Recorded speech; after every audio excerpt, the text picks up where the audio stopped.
been long concerned about rail service and competition.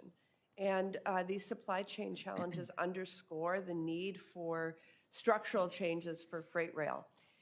At the Surface Transportation Board, Chair Marty Oberman has raised concerns about the significant impact that job cuts have had on the railroads. I know we've already been discussing that, about their ability to serve their customers and move goods across the country.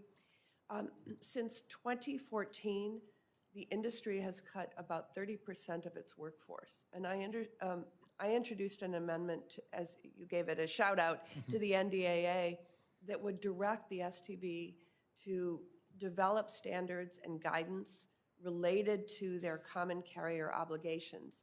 And in so doing, require the STB to consider workforce reductions and infrastructure maintenance by railroads. So now more than ever, the railroads really should be focused on their workers and shippers, not just shareholders.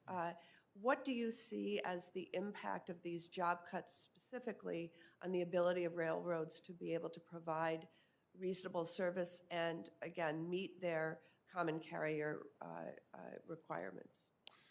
Thank you. And we talk a lot about this in our written as well, about precision scheduled railroading is what we like to call it. It's put a lot more of the onus on the shippers themselves.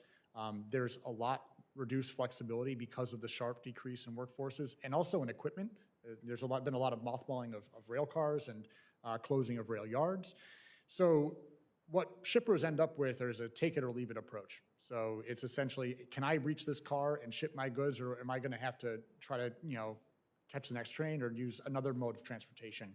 And oftentimes that alternative is far more expensive. I've spoken with Mr. Oberman quite a bit about this, and he does need the tools and the authority to be able to really look into it and investigate it and oversee to ensure that these railroads are fulfilling their common carrier obligations. Thank you.